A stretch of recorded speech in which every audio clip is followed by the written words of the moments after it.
versículo de número 2, que diz assim. Vamos ler o versículo 1. E veio a palavra do Senhor a Jonas, filho de Amitai, dizendo: levanta-te e vai à grande cidade de Nínive e clama contra ela, porque a sua malícia subiu até a minha presença. Porém Jonas se levantou e fugiu da presença do Senhor para Tarsis, e descendo a Jope, achou um navio que ia para Tarsis, pagou pois a sua passagem e desceu para dentro dele, para ir com ele para Tarsis, para longe da presença do Senhor. Mas o Senhor mandou grande vento e fez-se no mar uma forte tempestade, e o navio estava a ponto de quebrar-se. Então temeram os marinheiros e clamavam cada um aos seus deuses, e lançaram ao mar cargas pesavam o navio para aliviar no seu peso. Jonas, porém, desceu o porão do navio e, tendo se deitado, dormiu um profundo sono. Queridos, este texto, a qual acabei de fazer leitura com toda a igreja, confesso que eu nunca preguei. É um texto que muitos pregam, a gente vê pessoas pregando nele quase que todo santo dia, mas eu nunca preguei neste texto. Estava eu olhando a palavra do Senhor e o Senhor falando comigo, e é a primeira vez que eu me lembro que eu vou trazer essa mensagem. E quando nós lemos aqui sobre a vida do profeta Jonas, pouco a Bíblia faz menção acerca desse profeta, filho de Amitai.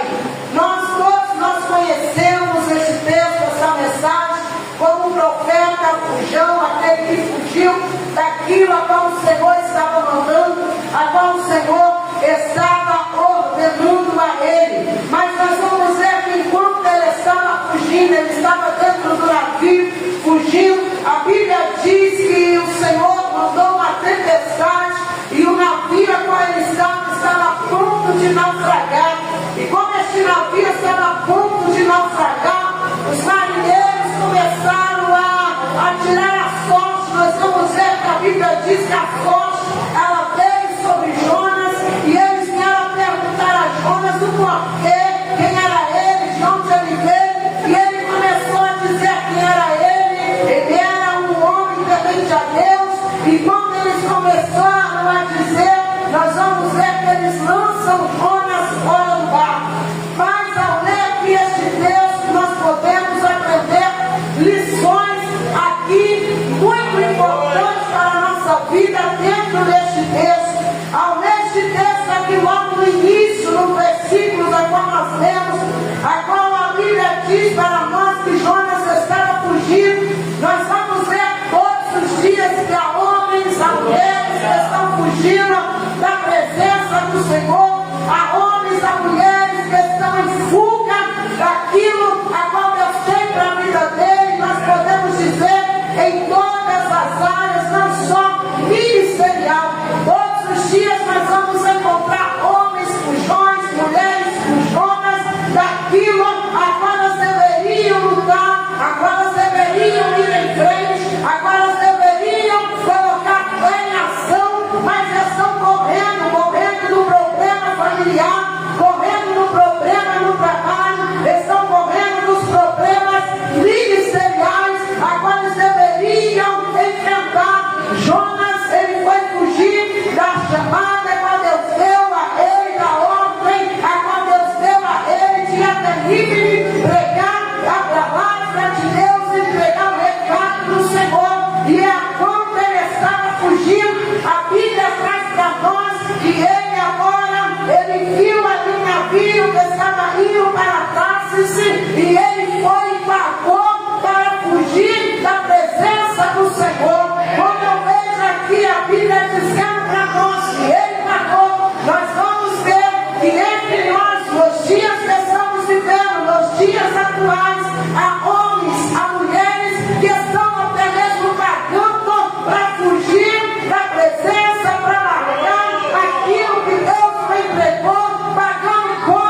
se não souber usar uma destruição na tua vida, como que a internet pode destruir a vida do homem. Não sou contra, eu também tenho, eu uso, mas a internet paga, ela destrói aqueles que navegam por sites que não deveriam ser navegados.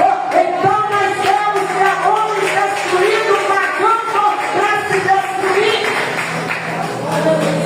Jonas, ele pagou para fugir, para descer. A Bíblia diz, e descendo a Jope, achou um navio para Tarsis.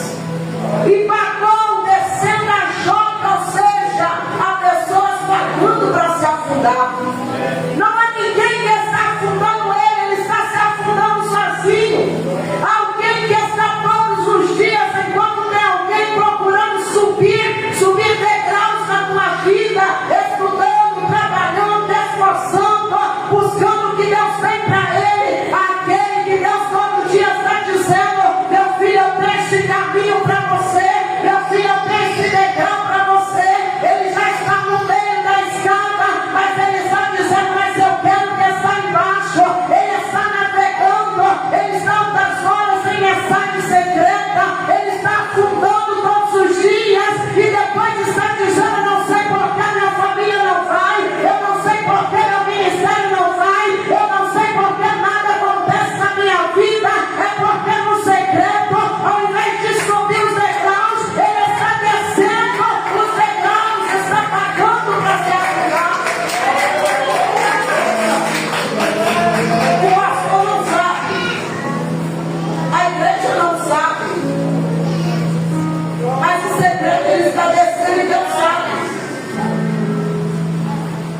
Eu digo todos os dias, para me subir ministerialmente, primeiro eu preciso de Deus, a minha oração incessantemente, e depois eu preciso do pastor. Não tem como eu querer subir ministerialmente sem dizer que eu sou dependente de Deus e reconhecer a minha dependência do pastor. Glória a Deus. Aí no segredo começamos, apontamos, pintamos, cortamos, ninguém está vendo, o pastor não está vendo, mas Deus está vendo. Eu digo isso com frequência. E o Deus que está vendo, ele não permite que o pastor venha se comover para fazer crescer o ministério. O Deus que está vendo endurece o coração do nosso pastor ao nosso respeito. Podemos orar para todos ver, podemos orar a ponto das ruas ver, a praça ver, aqueles que estão no canal, internet, neste momento ver, mas Deus está vendo o que eu faço em segredo, o quanto eu desço ao invés de subir, e Deus toca no coração do pastor. Ela ora bonito, mas eu não sinto o que fazer, ela faz bonito, mas eu não sinto de orar.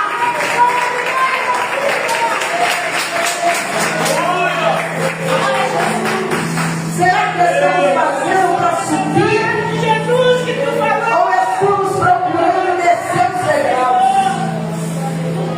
A escada está à nossa frente, nós dobramos os joelhos, nós oramos, e em casa uma fidelidade também, a mesmo que apresentamos publicamente.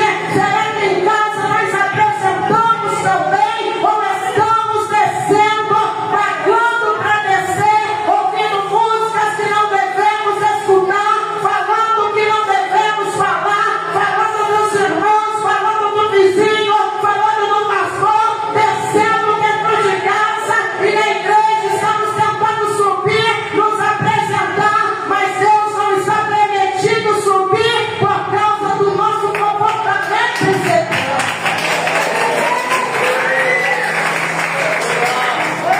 Jonas pagou, ele pagou para descer. Enquanto muitos procuram subir, ele pagou para se esconder. Aleluia. Ele foi para dentro desse navio. Aleluia.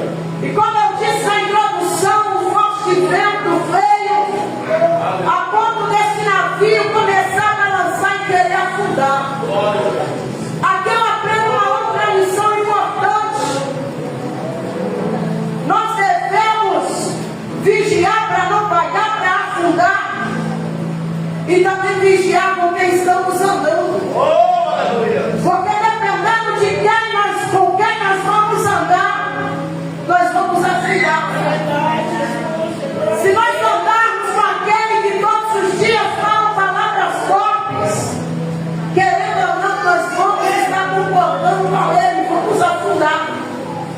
Se nós andarmos com quem calunia, difama o teu irmão, querendo ou não, nós estamos ouvindo, concordando com ele, nós vamos afundar.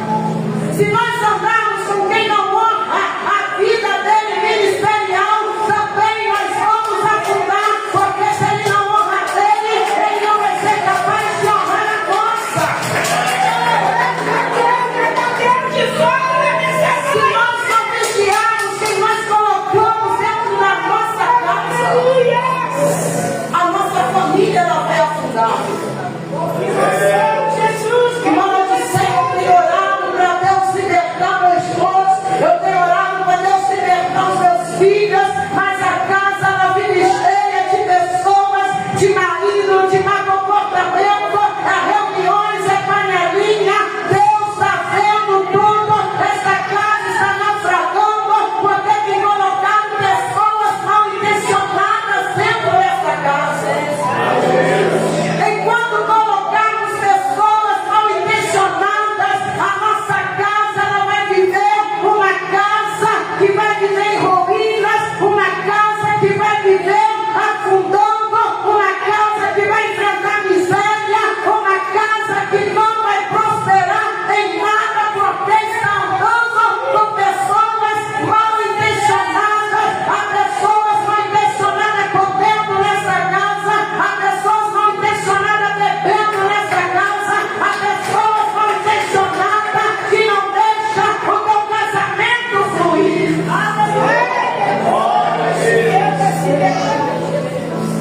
Nós temos que saber quem nós colocamos. Jonas estava ali, e quando o vento começou, os marinheiros se preocuparam e começaram a tirar do barco e jogar fora aquilo que eles achavam que era a carga, que ia afundar o barco, ia afundar o navio. Eles começaram a lançar fora as cargas que eles possuíam. Enquanto nós estivermos andando com pessoas desobedientes, nós vamos lançar fora a carga necessária para a nossa vida que estamos carregando. Nós vamos lançar fora a carga que é a nossa paz. Nós vamos lançar fora a nossa vida espiritual. E Deus está dizendo, é só tirar o Jonas desobediente na tua vida. Mas eu estou lançando fora a minha comunhão com Deus por causa de Jonas. Eu estou lançando fora boas amizades por causa de Jonas. Eu estou lançando fora a minha vida com Deus, a minha vida familiar por causa de Jonas, para ver se alivia a carga, se alivia o peso, se o meu barco não vem naufragar. E Deus está dizendo nessa noite, não lança fora a tua vida com Deus, não lança fora a tua comunhão, não lança fora o teu ministério, não lança fora a tua paz, mas lança fora da tua vida o Jonas que atrapalha a tua vida ministerial.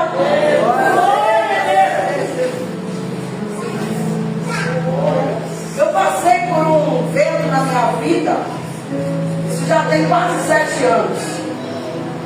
A minha casa ela vivia lotada. Eu não tinha sossego, eu não tinha paz na hora do almoço, café. Desde 7 da manhã gritavam. E um dia que eu estava dormindo, até um pouquinho mais tarde, eu gritava lá na rua. Ah, ela deve estar dormindo. Faz isso com ninguém não, gente. Se você chegou, fica pensando que está dormindo, vai embora discretamente. E eu estava dormindo mesmo, eu acordava, eu escutava, e ficava aquele zum lá na rua, deve estar dormindo. Eu durmo altas horas, faço meu período de oração, gosto de estudar de madrugada. Então, se eu tiver que acordar 10 horas, eu acordo mesmo. Eu prefiro acordar 10 horas do que acordar cedo, fazer meu serviço e ir para casa. Das pessoas falar, e a gente sabe que muita reunião, como diz meu esposo, mulher fala demais, vai sair coisas desnecessárias. A carga vai pesar. Então, prefiro acordar tarde, fazer meu serviço de casa, estudar, orar, ficar com a minha família, ir para casa, sentar nas calçadas, fazer coisas que não me convêm. E a minha casa nessa época vivia lotada, super lotada. Eu não tinha sossego. Mas só que as pessoas que entravam na minha casa, elas conversavam tranquilamente. Não falava nada que eu pudesse repreendê-las. Só que quando saía, elas inventavam um assunto. Elas inventavam coisas que eu não posso lhe dizer que elas falavam dentro da minha casa. E eu fui descobrindo. E quando eu fui descobrindo, eu não expulsei da minha casa, dizendo, eu não te quero mais aqui. Eu fui orar. E eu orei e falei com o Senhor, Senhor, limpa a minha casa. Não deixa subir desse portão para cima ninguém que vem para roubar a minha paz, tirar comunhão dentro do meu lar. Mas que venha subir somente aqueles que for para abençoar a minha família. Hoje eu termino meu serviço, se eu terminar meio-dia, eu posso deitar e jogar as pernas para cima se eu não quiser evangelizar. Ninguém vai na minha casa. Eu fico sozinha dentro do meu lar com a minha família, as minhas crianças vão dormir, o silêncio reina dentro do meu lar. Eu ouço louvores, eu ouço pregação. É uma paz, porque eu orei e pedi para Deus repreender o Jonas que estava trazendo carga pesada para dentro da minha casa. Enquanto você estiver andando com Jonas, você não vai ter paz. Jonas desobediente vai fazer o teu barco naufragar. Jonas desobediente que não quer ir, que não quer fazer, ainda quer atrapalhar você. Enquanto você não orar, ele vai impedir você de prosseguir. Desde o dia que eu orei, eu tenho paz dentro do meu lar. Eu limpo a minha casa todo santo dia. Coisas que eu não podia fazer. É buscar comunhão, buscar a paz, é tirar da nossa vida tudo que nos atrapalha orar, porque muita gente na tua casa entra e sai, você não ora, você não tem vida com Deus. É tirar do teu lar tudo aquilo que atrapalha você de sentar, dialogar com teu filho, educar teus filhos, você dialogar com teu esposo. Todos os dias tem pessoas, você vai conversar com ele, não tem como, a noite está cansado, já foi dormir, mas quando você tira Jonas, rebelde na tua casa, até o teu casamento flui, a tua vida ministerial alavanca. Este ano, eu iniciei e falei com Deus. Eu não quero ninguém na minha vida que tenha o propósito de brigas desnecessárias. Tem pessoas que você está quietinho no teu canto, mas ele procura briga. Ele lança uma palavra, esperando uma resposta. Eu prefiro viver sozinha, mas viver em comunhão com Deus, em paz com Deus, arrancando toda qualquer carga pesada da minha vida. Aprenda que viver sozinho não é solidão. Tem pessoas que confundem. Estão sozinhos, estão solitários. Você não está solitário, você está cheio da presença de Deus. E essa presença de Deus te faz viver em paz, te dá autoridade para ir nas ruas evangelizar, te dá oportunidade para você ir na casa de alguém que quer se matar. Mas enquanto você querer agradar o Jonas que está atrapalhando a tua vida, você não evangeliza, você não prega, você não tem comunhão com ninguém, porque você vive em descontentamento.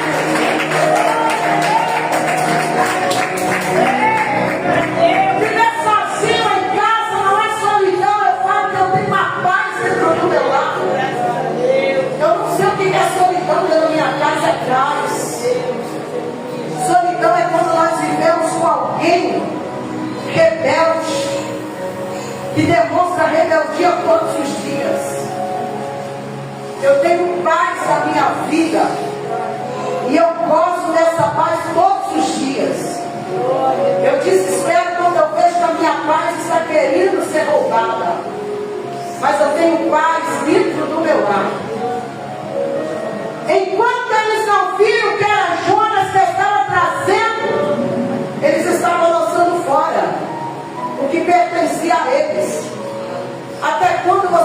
querer lançar fora a tua paz, por causa de uma amizade tóxica, lançar fora o teu casamento, perder os teus filhos, por causa de alguém que todos os dias está sugando a tua energia, está trazendo peso para o teu lado. Você vai preferir lançar fora o que Deus te deu, que tem a bênção de Deus. Você sabe que foi Deus para guardar, esconder um Jonas na tua vida. Busca a tua comunhão com Deus e lança fora o Jonas que atrapalha o teu progresso, que faz você lançar fora tudo que você tem. O Jonas, ele rouba até a vida financeira, porque ele não permite nem que você venha trabalhar e progredir. Você tem que ter tempo para ele, você tem que estar com ele, você tem que esconder ele. Permita-se crescer espiritualmente, permita a sua família crescer e ser honrada. Nós vamos ver aqui que quando eles perceberam que era Jonas, depois de lançar a sorte, eles lançaram ele fora, e a Bíblia diz aqui que Deus agora permite um grande peixe engolir a Jonas, e quando este grande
Ele continua sendo julgado, mas o importante é que Deus viu a sinceridade do coração dele.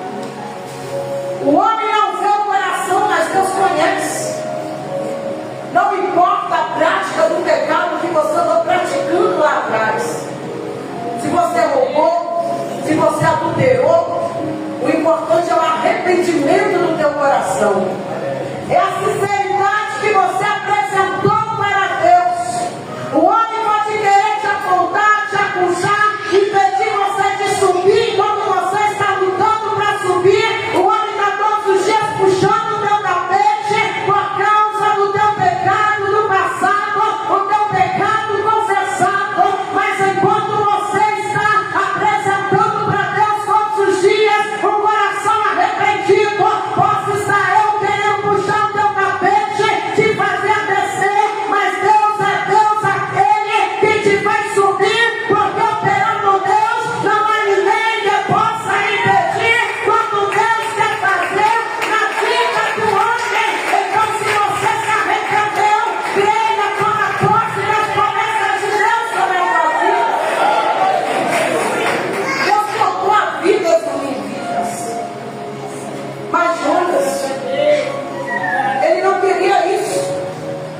Dentro desse eu vejo a misericórdia de Deus.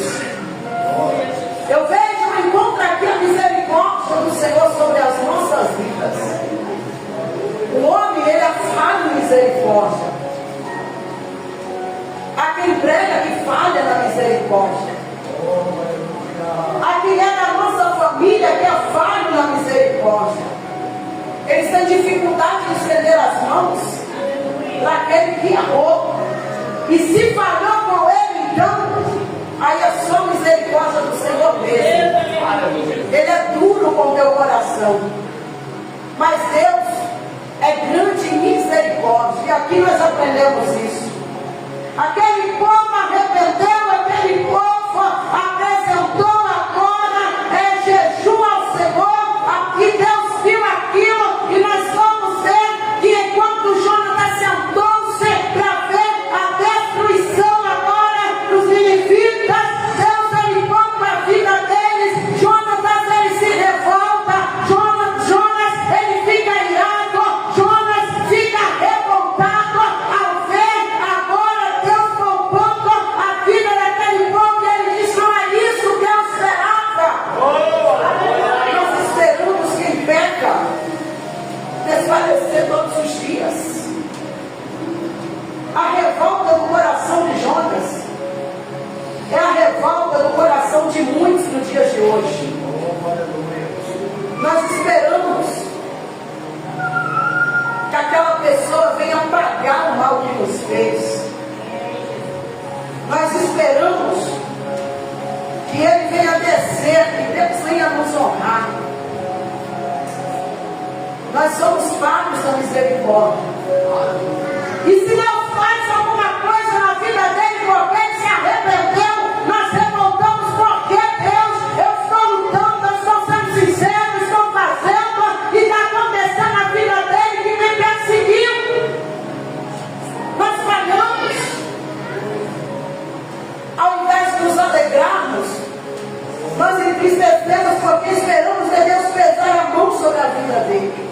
Aleluia, Deus. É o espírito de Jonas que não saiu do nosso coração. Pregamos, eu estou dizendo nosso porque eu estou incluindo na palavra. Pregamos, profetizamos, cantamos, mas com o espírito de Jonas. Lembramos o que ele nos fizeram, lembramos o que ele nos fez, lembramos das palavras, lembramos dos maltratos, espírito de Jonas, e estamos profetizando. Só que ao lermos aqui o texto, nós vamos ver Deus novamente ensinando uma lição para Jonas. Deus agora permite nascer uma aboboreira. Isso. E quando Deus permite nascer essa planta que eu citei, ele se alegra. Ele Ele estava esperando. Ele se alegrou porque ele pensou: agora Deus vai fazer. Eu vou ficar aqui, Deus vai fazer. Só que quando deu outro dia, essa planta nasce um inferno e a consome. De novo ele se revolta.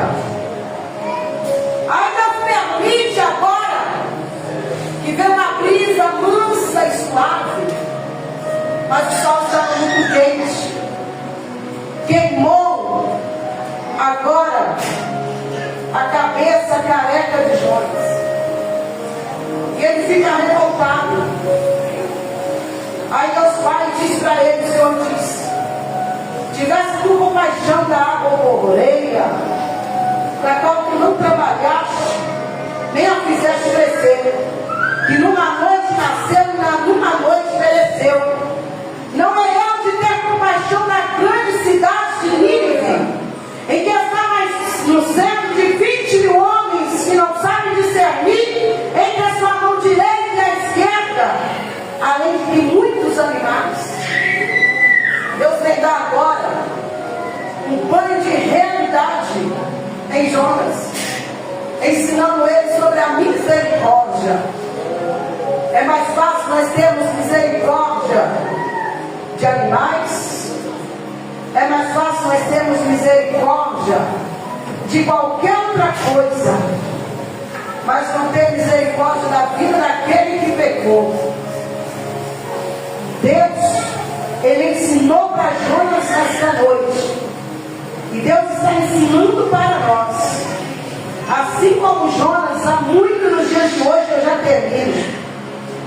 Há muitos que têm aparência de crente, têm aparência de convertido, têm aparência de um bom esposo, têm aparência de uma boa esposa, têm aparência de um bom filho, têm aparência de um pregador, têm aparência de um profeta, vive de aparência, mas falta nele a misericórdia.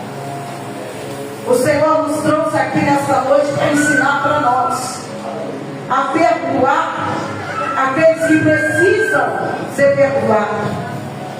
O Senhor nos trouxe aqui para lançar diante dele aquilo que nós trazemos, que está nos impedindo de subir, e estamos perguntando a Deus por quê. Parar de pagar para descer, mas buscar a Deus em oração e sinceridade para subir espiritualmente.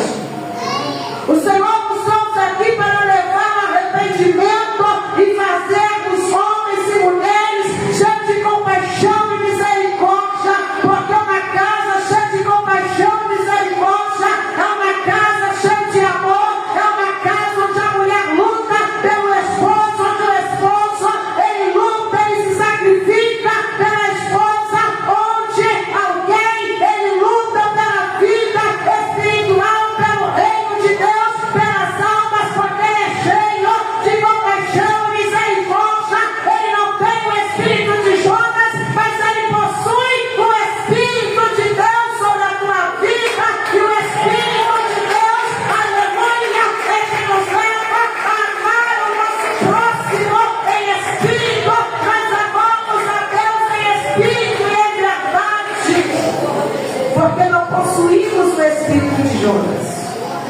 Se coloca de pé toda a igreja. Diga assim: eu recebo esta palavra ao meu coração. A partir de hoje, eu não vou pagar para me afundar. A partir de hoje, eu não vou participar de reuniões com Jonas. Eu não vou esconder Jonas. A partir de hoje, eu vou perdoar aqueles que me magoaram. Eu vou ter compaixão